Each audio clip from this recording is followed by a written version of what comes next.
There's a book put out a few years ago called Not a Fan. And it's based on the premise that a lot of people are fans of Jesus. We like his music. It really moves us. We love to listen to it, raise our hands, whatever. We like Jesus' music. And we like some of the verses in his book. The Bible. Some of those verses just really speak to us and touch us, and they move us, and we put them up places. We look at them today, and so we're a fan of Jesus' music and a fan of some of his verses, and this book is saying Jesus doesn't want us to be a fan. Jesus wants us to be a follower. And even then, the subtitle spells it out what that means. The subtitle is Becoming a Completely Committed Follower of Jesus. And I'm glad that it added that, because we're going to be in Matthew chapter 8 today, and we're going to see a lot of people following, and they've got some issues.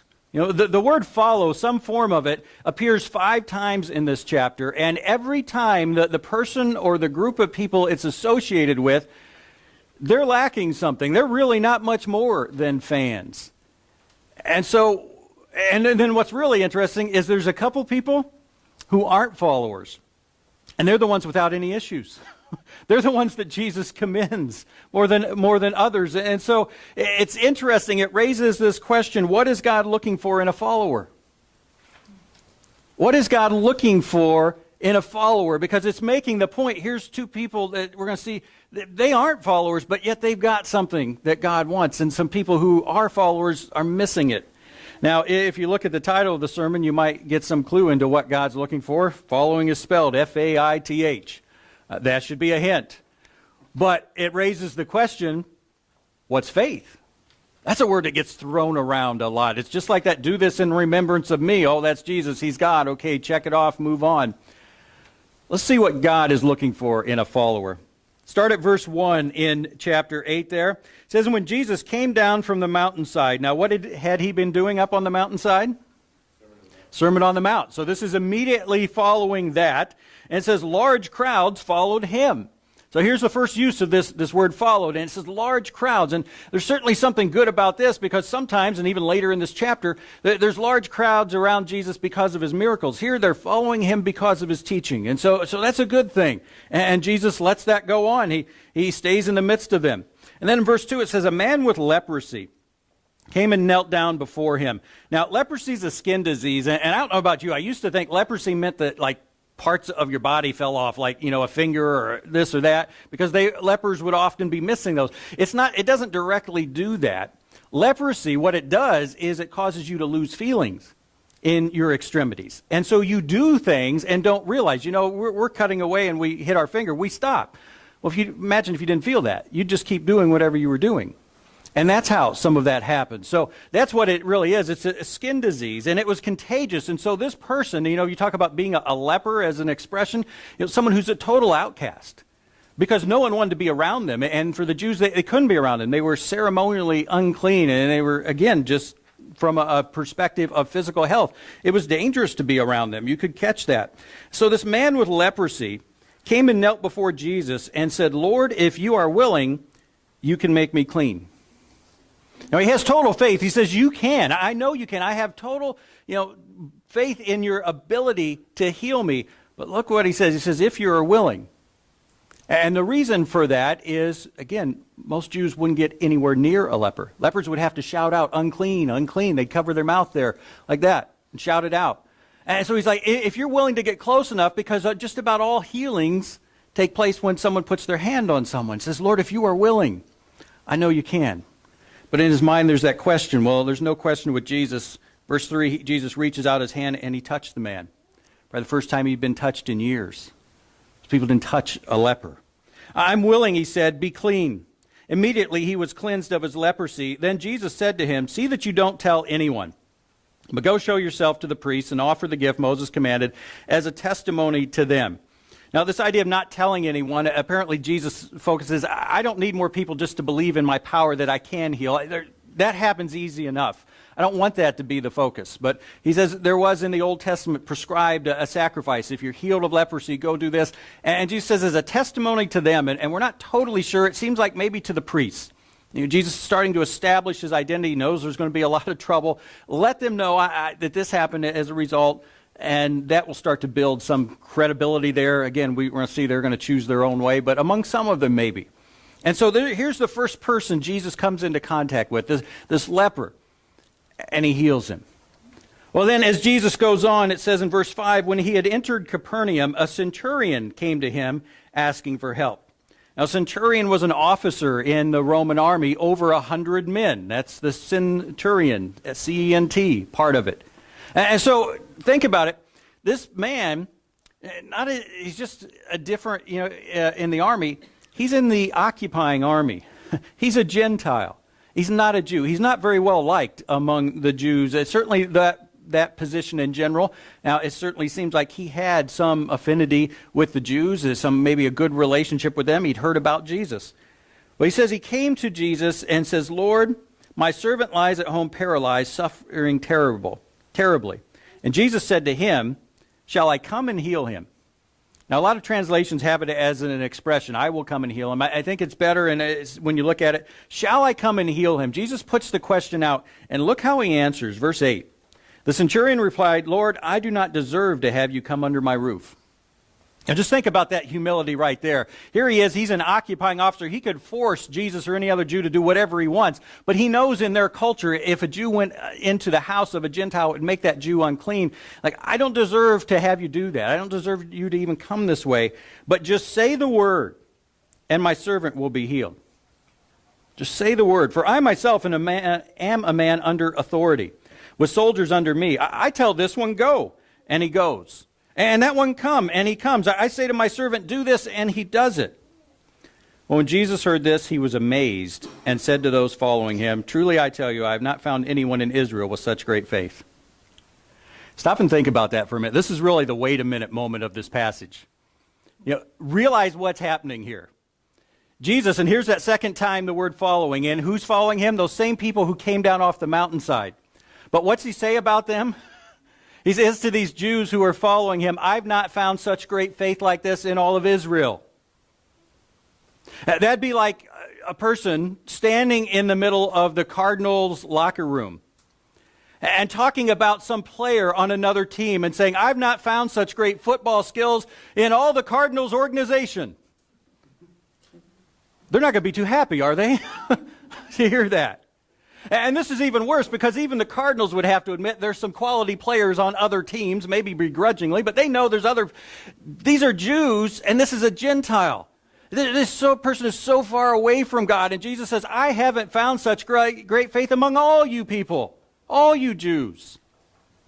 In fact, it says Jesus was amazed by him. Can you imagine doing something that makes Jesus amazed? I read that, I thought, wow.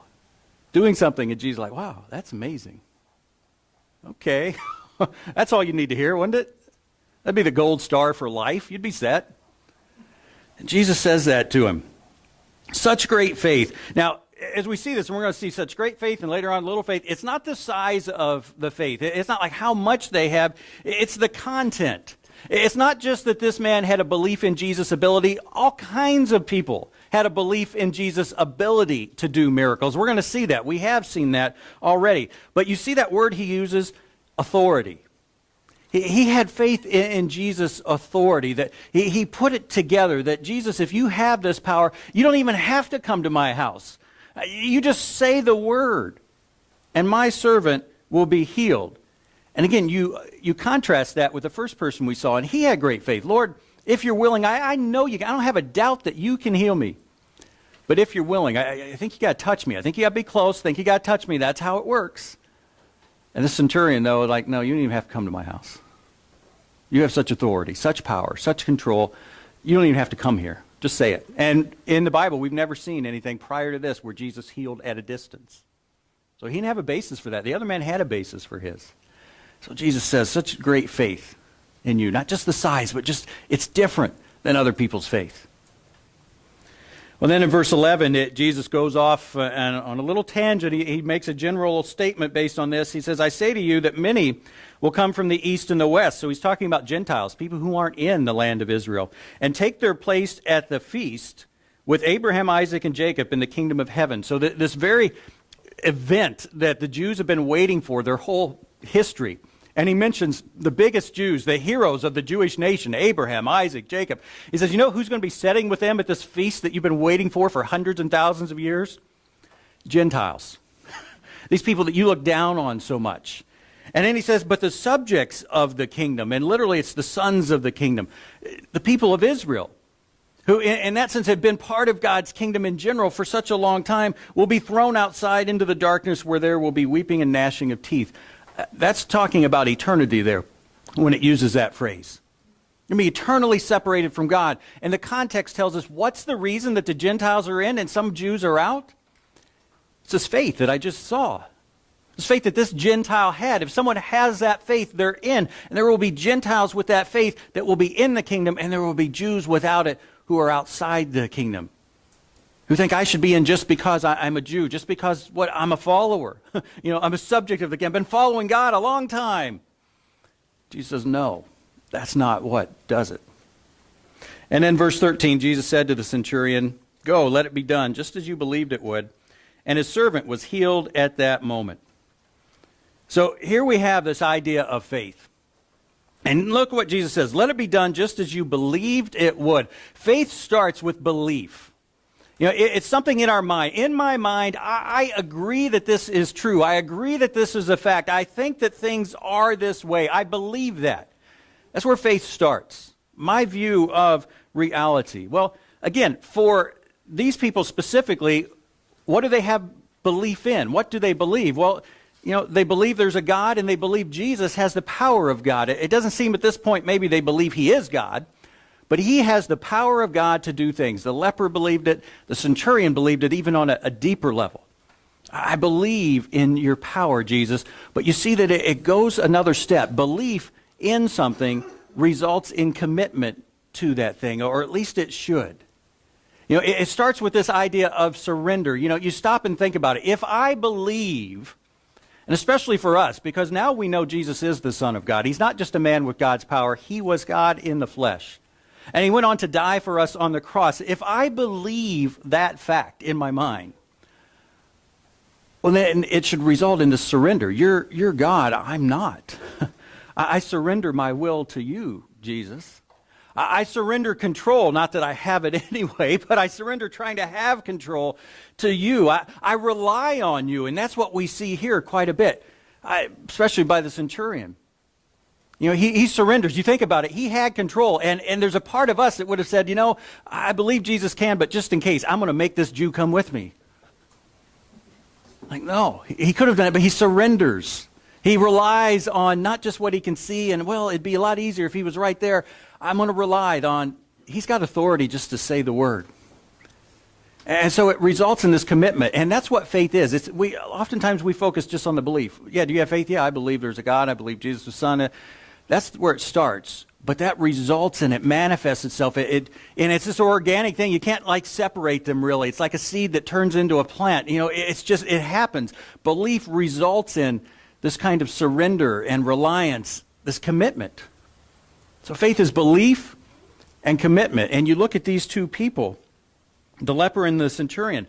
They weren't followers of Jesus. They couldn't be followers of Jesus. The leper was barred from even being around other Jews because he had leprosy. The centurion was a Gentile. They couldn't be followers of Jesus, but Jesus commends them because they've got this faith. And that's the point Matthew's making here. Here's people who aren't following him at all, but they've got what God's looking for.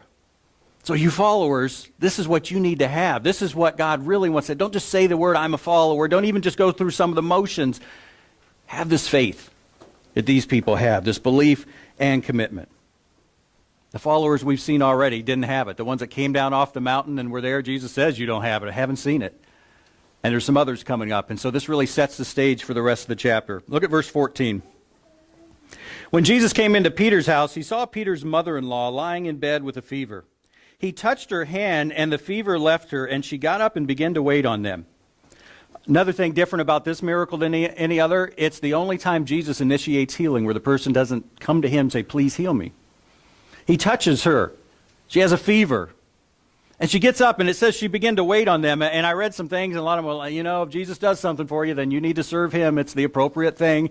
And that's true, but really, what's it showing that she got up and waited on him? She was completely healed. Yeah, it wasn't like some little thing, it started here and now she'll be ready pretty soon. No, he instantly healed her of this fever and she's able to get up and do a normal activity. And so Jesus heals this woman, and then it goes on to say after that, verse 16, when evening came, many who were demon-possessed were brought to him, and he drove out the spirits with the word, and he healed all the sick. Demon-possessed, demons are fallen angels. And the Bible doesn't give us details into what demon possession is, but you certainly see it a lot in Jesus' day. We're going to see it at the end of this chapter here.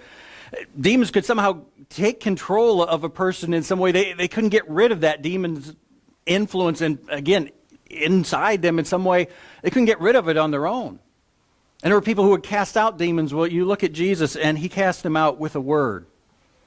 There's no question about his authority there. He drove out the spirits, and he healed all the sick. This was to fulfill what was spoken through the prophet Isaiah. He took up our infirmities, and he bore our diseases. What's the significance of all this? Well, stop and think about. This is the basis for faith. Matthew's showing us, here's everything you need to have faith. First of all, in God's control. Because what have we seen? He casts out these demons, these fallen angels, these powerful spiritual beings. He casts them out with a word. And everyone who comes to him to be healed, it says all of them are healed. Jesus doesn't get to someone and say, oh, sorry, I can't handle this one.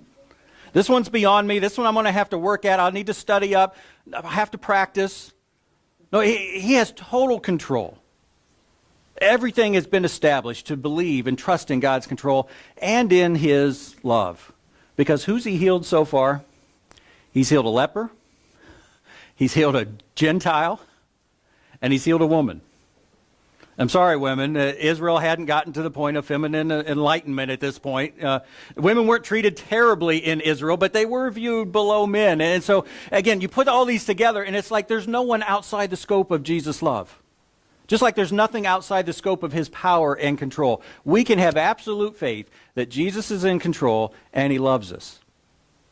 Well, let's see if people do after this. What does the faith of the people who come after this look like? Verse 18, when Jesus saw the crowd around him, he gave orders to cross to the other side of the lake.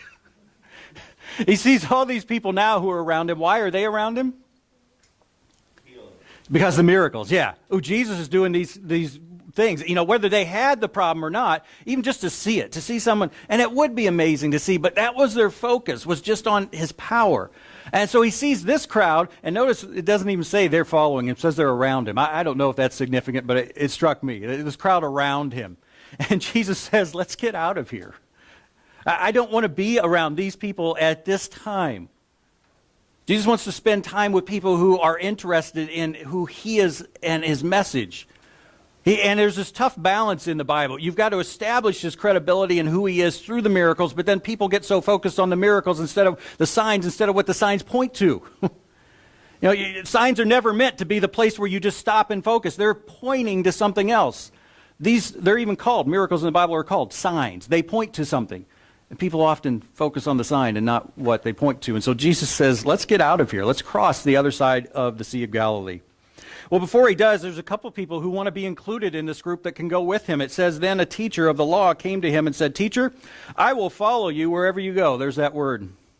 Jesus replied, Foxes have dens and birds have nests, but the Son of Man has no place to lay his head.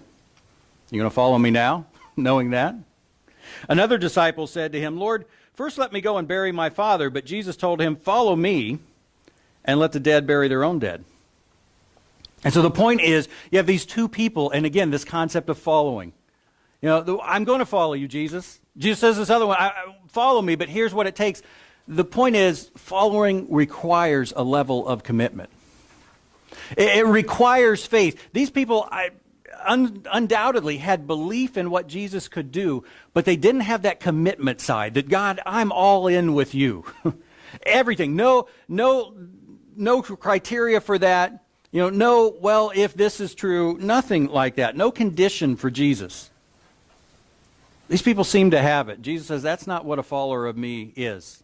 You're someone who just says, no matter what. Well, then he does get into the boat. Verse 23, he gets into the boat and his disciples followed him. There's the fifth time that word occurs. Here's his disciples, these people who have been following him, who have given up some of the comforts, who have left their family behind. So there's certainly a level of commitment. They follow him, and then it says in verse 24, suddenly a furious storm came up on the lake. And that Greek word for furious storm, it means something that is just a huge storm on the lake. And that happens on the Sea of Galilee. It's known for being calm 1 minute, and then all of a sudden there's a storm. I've been on the Sea of Galilee, and we didn't experience a storm like this, but when we got in the boat, there wasn't a wave at all. And by the time we got to the other side, it was a little rough. No one was really worried about it. It wasn't that rough, but it was just the idea. It wasn't that way when we got in 20 minutes ago.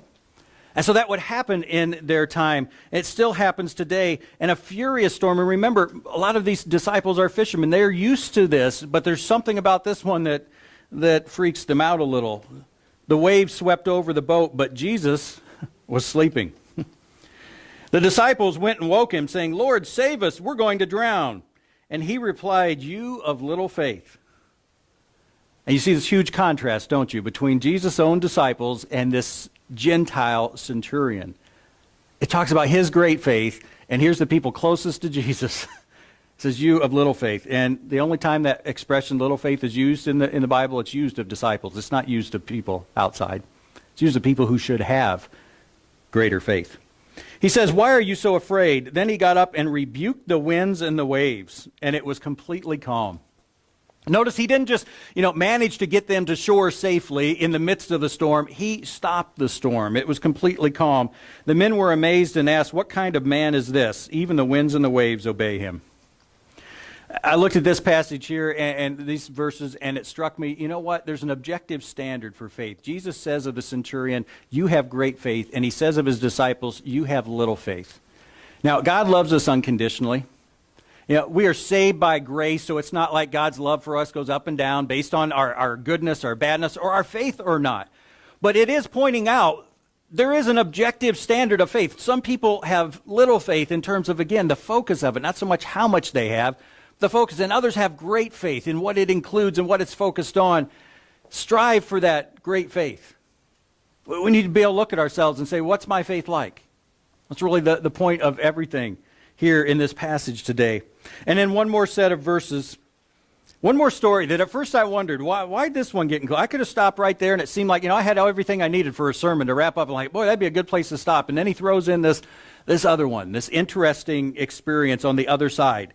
Verse 28, it says, when he arrived at the other side, in the region of the Gadarenes, 2 demon-possessed men came from the tombs and met him. They were so violent that no one could pass that way. What do you want with us, Son of God? They shouted. The demons shouted out. They knew who he was. The people this time didn't know for sure, but the demons, they knew Jesus was the Son of God, God himself. Have you come here to torture us before the appointed time? That seems to point out that the demons know what's going to happen. They know in this battle, they've already lost. It's just not over yet. There's going to be a time when they are tortured for eternity. And so have you come here to do it before that time? We thought we still had some time before that came, before that happened. Some distance from them, a large herd of pigs was feeding. The demons begged Jesus, if you drive us out, send us into the herd of pigs. Notice they don't try to put up a fight. They know it's hopeless. And then he says to them, one word, go. That doesn't take any more than a word. So they came out and went into the pigs, and the whole herd rushed down the steep bank into the lake and died in the water. Those tending the pigs ran off, went into the town, and reported all this, including what had happened to the demon-possessed man. I thought about it. They reported all this. What? Well, our pigs are dead. Oh, and those 2 guys too. They're healed of the demons. Including like a little afterthought, a little footnote. Our pigs are dead. Oh, and the guys are doing better too. Then the whole town went out to meet Jesus, and when they saw him, they pleaded with him to leave their region. He's just done this, and they plead with him, not to stay and help us. You've already helped us. This place we couldn't pass by because of these men. Now we can pass by. They said, get out, please, Jesus. Leave us alone. Well, that's a lot of things that have happened. And again, as you look, you break it down. And it took me a while. It really did, getting ready for this sermon. Like, all right, what's the point of all this? You put it together. It starts off with these 2 men. It ends up with these Gentile pig farmers. What's the point, God? And I think there's a few key ideas here. The first one is, and this one's pretty simple, following Jesus requires faith. Following Jesus requires faith. You know, not just belief in what Jesus can do, but that next level of faith, that commitment that comes from it. Because if you don't have that, then you are just a fan. I believe in Jesus and what he can do, and boy, I love to think about what he can do in my life, and I love to listen to his music and his verses. They encourage me to, wow, God can do great things in my life. That's a fan. That's not a follower. Certainly not a follower who has faith. It doesn't have that element of surrender that you see throughout the Bible. You know, Jesus, when he prays, Father, I pray this cup would pass from me, but not my will, but yours be done. God, I surrender to your will. We saw in the model prayer, your kingdom come, your will be done. God, I'm surrendered to whatever you want. I'm about to pray for some things I'd like, but before I even pray for my daily bread, I surrender to your will.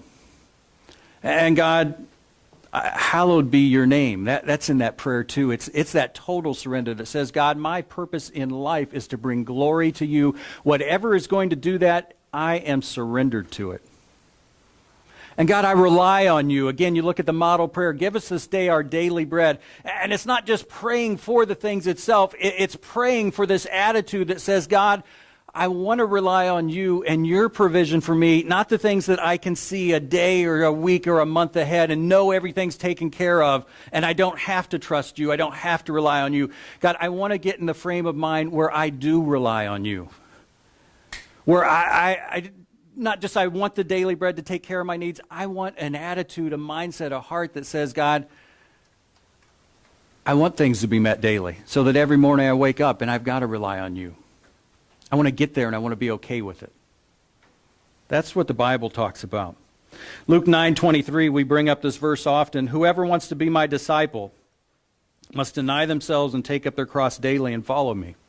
Again, whoever wants to be my disciple, you see faith there. Why would you be a disciple of Jesus? Why would you be a person who wants to, again, make him the person I'm learning from and about? Well, I believe in him. I believe that he is who he says he is. I believe that he has wisdom for my life. I want to be, and it's our choice. If we believe in Jesus, if we want to be a disciple, whoever wants to be my disciple, but then note he says, you must deny yourself, take up your cross daily, and follow me. Your belief has to result in commitment. It's not just belief in who I am as a person who's able to do things, or maybe has done something that will bring forgiveness and eternal life. You have to totally commit to me. You have to take up a cross, and a person carrying a cross had no more choices. They were surrendered. James 1, 2, and 3, I thought of this verse too. It says, consider it pure joy, my brothers and sisters, whenever you face trials of many kinds. How in the world can you do that? The only way you can do that is if you're surrendered. Because if you got this expectation, God, here's what life should be like. It should be this, and definitely not that. I might take a little bit of this, none of that. If that's the way you approach life, you're never going to be able to consider it all joy. Because you've already said, there's no way it can be joy if it doesn't fit in these parameters, God. I'm not surrendered to anything else. I'm not able to rely on you in the midst of other things. I've got my mind made up. I believe in you, but no, that rest of that, just not sure. To be a follower of Jesus requires faith, or we're still just a fan. Well, the second key idea, as I thought about this, more of a question: what is limiting our faith? Every one of us here, in some way, to some degree, are following, in some sense. You didn't absolutely refuse to come to that. No way am I setting, foot in a clubhouse, even if it's used for a church. There's some degree of following, but I thought about, what about our faith? Is it limited in some way? Is there something about, okay, I'm following him to some degree, but my faith, it's just not where it could be. I looked at these people who were following Jesus, and you see the limits of their faith. This teacher of the law. What's that tell you he was probably interested in? He was interested in the knowledge. He'd been studying the law, and here's this man who spoke like no one's ever spoke. I want to get his input on all these things. I want to pick his brain. I want to get some of that knowledge. But look what Jesus says to him. The foxes have dens, the birds have nests. Seems like this person had an expectation of some comfort. Like, if I follow these other teachers, they've got a pretty good life. I stick around with them, I'll have a good life too. And Jesus is saying, that's not me. If you want to follow me, you're not going to have a place to lay your head sometimes. You want that? Are you committed enough to me for that? The disciple with his father, again, I've often heard it, and it sort of tries to maybe limit it a little bit, that maybe his father wasn't dead yet. And so he, that's why Jesus is saying, hey, I can't wait 3, 4, 5 years for your father to die, and then you... No, as I read other things, it's like, no, his father may be dead, and the funeral may be coming up, but Jesus says, you know what? You're going to follow me. This is your main priority. And we read that, and we think, really? Jesus comes before family? Yeah, Jesus comes before family. It's God, family, and then myself. God, family, others in a lot of ways, then myself. Now, when I do that, when I put things in the right priority, it makes all the others better. It makes my family relationship better, my relationship with others, my relationship with myself, if God's first.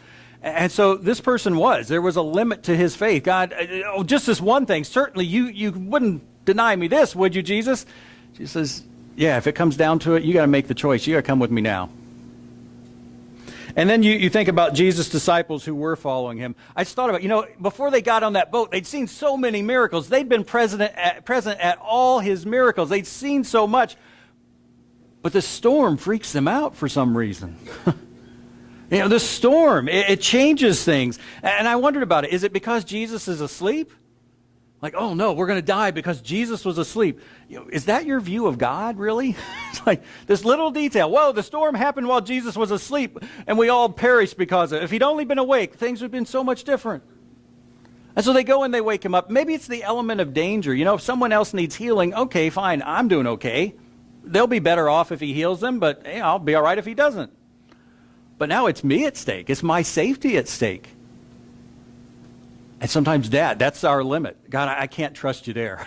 I believe you can do things, but boy, it's tough to rely on you for something this serious, this deep, this personal to me. And we can't put those limits. I thought about it. Faith is often, people say faith's the opposite of reason.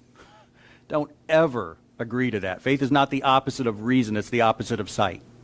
You haven't seen it. You can't see it. But it's very reasonable. And I thought about, look at the reasonableness of people in this passage. You have the centurion who believes Jesus can do something. And because he believes Jesus has the ability, he says, you don't even have to come. If you just say it. If you've got power, you've got enough power to heal long distance. It just makes sense. It's logical. And then you have Jesus' own disciples that they've seen him do things over and over and over. And wouldn't it be logical to think this storm is really not going to be an issue for him? But it freaks him out. Who was being logical in that situation? It was the centurion who had faith, not the disciples who didn't. Faith is entirely reasonable, and we're reasonable when we have faith. But what did the disciples say? And I think this was the key. You notice after he calmed the storm, did you see what they said? What kind of man is this? At this point, they still thought Jesus was a man. He was a pretty special man, but he was still a man. And I think sometimes for us, we answer, who is Jesus? He's God, because we've been told that, believe that. But there's a part of us who treats him like he's just a man who's special. Not he's God in the flesh. And that's where they were. Like, we've seen this man do some amazing things, but we don't know that he can do this until it happens, and then they're blown away. What kind of man is this? This changes everything in our perspective. We've been putting him in this box. He's bigger than that box. He's bigger than our boxes. What is limiting our faith? And maybe that's it. Maybe we put Jesus in some box. And then the last idea, limited faith equals limited abundant life. Limited faith, if we have that, to the same degree we have limited abundant life. In John 10, Jesus said, I came that they may have life and have it abundantly. Well, I know a lot of Christians, a lot of disciples, and if I thought about it, I'd have to say they're experiencing a limited abundance. Which is like government intelligence. It's this oxymoron. I've got a limited abundance. Yeah, that's my experience of Jesus. He came to bring me abundant life. I've got a limited abundance. That's not God's plan. That's not his intention for us. You look at that. The disciples, I look at them. The disciples were afraid. And then you contrast them with the centurion. The whole passage really revolves around the two of them. And you've got the disciples, they're little faith, and the centurion, he's a man of great faith. What also says about the disciples, they were afraid. And it doesn't say anything about the centurion, but don't you picture him as having this total peace? He's like, if you just say you can heal my servant, he's going to be healed. You don't have to come here. I know what authority's like. I've got this. I just picture him with total peace. And the disciples, it comes out and says, they're afraid. They're afraid they're going to drown. They're afraid for their lives. That's not an abundant life. God doesn't want us to go through life being afraid like that. He wants us to have that peace. Matter of fact, the verses that I quoted above where it talks about what we need to do, this commitment, look at the full passage of James chapter 1. Consider it pure joy, my brothers and sisters, whenever you face trials of many kinds. We hate that verse. Like, oh, it's not joyful. Because you know that the testing of your faith produces perseverance. But then look what it says. Let perseverance finish its work so that you may be mature and complete, not lacking anything. Mature and complete. I've got a full-grown faith that's complete in every area. Am I perfect? No, but my faith is mature and complete. Don't you think that's an abundant life? When you get to the point that your faith is mature and complete. And so God wants us to have this commitment, this faith. Why? Because he knows if you don't have that faith, you don't have the abundant life. Same thing with Luke. Again, we read the first part. Then he said to them all, whoever wants to be my disciple must deny themselves and take up their cross daily and follow me. But look at the next part. Whoever wants to save their life will lose it. But whoever loses their life for me will save it. What good is it for someone to gain the whole world and yet lose or forfeit their very self? He says, yeah, I do demand total commitment. And you know why? Because if you don't commit to me, you miss out on everything. Not just abundant life here. Here it's pointing at the fact you miss out on eternal life altogether. And that's why I think this passage ends with this story of the demon-possessed man in this area of Gadara, the Gadarenes. You know, no faith, just like limited faith equals limited abundant life, no faith equals no life. Not just no abundant life, no eternal life. No relationship with God. You know, these Gadarenes, again, I look at them, they expelled their source of blessing. Here, Jesus had made their life better. They can now pass by the cemetery if that's the easiest way to get to Aunt Mary's house. We can go that way now. But they said, get out of here, Jesus. And I thought about it. And I thought, why is this passage tacked on at the end? Why is it included in this chapter? Well, think about it. At the end of this chapter, these Gentile pig farmers are as close to Jesus as any of these Jews who are following him who aren't truly committed disciples. He left to get away from the Jews who were just following him for miracles. These Gentiles tell him to get away, leave us. At the end of the day, you got these Jews, these subjects of the kingdom who've been waiting for the Messiah for so long. And where are they? They're across the lake from Jesus. And you got these Gentile pig farmers. In a Jew's mind, just the lowest of low that you could get. And where are they? They're separated from Jesus too. Doesn't matter what your reason is for not being a committed follower.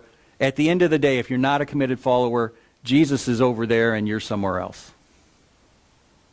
I thought about that. What an image there. These Jews, we're as close to Jesus as Gentile pig farmers if we don't show this commitment. Well, I think there's always a root problem. Again, I look at this and I think about myself. It's like, oh, if it was just that easy, I could do it. And I thought about what's the root problem in this area today. And I think for believers, the root problem is we become accustomed to this kind of superficial commitment. We become accustomed to it's okay to follow Jesus a little bit. That's better than people who don't follow him at all. Hey, I've got one up on them. You know, the greatest obstacle to full commitment to Jesus isn't no commitment, it's partial commitment. And thinking it's good enough. You know, are you following Jesus? Yeah, I'm doing good enough. Again, God's not up in heaven judging us on how well we do, but what he wants for us, he's saying, don't make that your standard. What is the standard? What's the key to overcoming this danger that we have of thinking I'm doing good enough? It's worship. It's this idea we've been seeing from the beginning of Matthew where it says at chapter 1, God has a plan and we have a part. And then you see over and over this idea of worship, worship, worship. What's worship mean? Worship means to declare God's worth. And this is what I talked about in communion. If God is the God, the creator, the all-powerful being, deity of the universe, how good is good enough? As I'm following God, as I think about my faith, And not just the belief, the commitment. How much commitment to the all-powerful creator God of the universe is good enough? There's no limit to it, is there? It's like we saw in the Sermon on the Mount. What's the standard? Well, be perfect as your heavenly Father is perfect. That's the standard. God knows we won't ever achieve it, but don't aim for something lower. Don't aim for, well, I'm doing good enough. We're talking about the God of the universe here. I'm doing good enough? I'm following him good enough? And the same thing, if you're not a believer, if you haven't made that commitment yet, again, to stop and think, who is he? I need to answer that question. It's where it starts. It's not, am I going to be a follower or not? It's, who is God? Because if you truly answer that question and then you're consistent with it, who is God, who is Jesus, the response, it shouldn't be a question. If there is a God and Jesus is his son and died for my sins, well, my response to that should be just as organic and natural. I have to commit to that. Once I believe in it, I have to commit to it and fully. And so the last thing today, what do I need to do? And I thought about it, just realize the implications of belief and worship. And we talk about, I believe there's a God, I believe Jesus is the Son of God. Stop and think about what that means in our life. I want to worship God, and that doesn't mean I come here and sing songs entirely. It means I view him as entirely worthy, entirely different.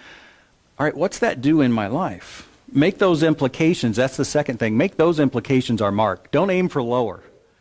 You know, our mark, our goal, the target. That's my goal. I want to live my life like I truly believe there is a God and Jesus is his son and he died for me. I want to live my life consistent with that belief. I want to live my life with that much commitment, that much surrender, that much reliance on him and nothing else. Because if I truly believe there's a God and Jesus is his son and he loves me and he's in control, I don't need anything else. It doesn't mean I don't need to do what I need to do, but I'm relying ultimately on God, not on me. And when we do that, what will it look like? Well, again, I keep going back to the centurion and the disciples. Here's these followers of Jesus. They've been with him for weeks or months now. They've seen him do miracle after miracle, and a storm comes up, and what happens? We're going to drown. You know? All right, we're okay. We've got peace as long as there's no storms out there, but boy, throw a storm at us, and it all goes out the window. And then you got the centurion. And I realize he wasn't in personal danger, but he must have cared enough for this servant to make the trip there, to talk to Jesus, to approach him, and he's got total peace. I know if you just say a word, you don't need to come to my house. Just say a word from here. You've got authority. I know it'll happen. Wouldn't you like to have a life like that? Wouldn't you like to have a peace like that centurion? God, you just say the word, whatever word you want, whatever needs to happen, that's what will happen. And I'm just going to be okay with it.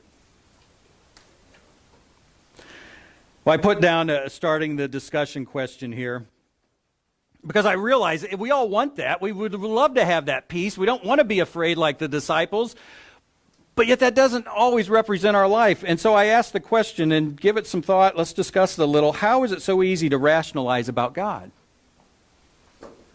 How is it so easy not to have that full commitment and reliance on him? How is it so easy to hedge our bets when we're talking about the God of the universe? I mean, on the one hand, we all believe that. Again, there is a God. He's all-powerful. He's this creator. Jesus is his son. He loves us. He died for us. His spirit lives within us as believers. Yet I'm just not sure he can handle this, and so I'm going to hedge my bet a little bit.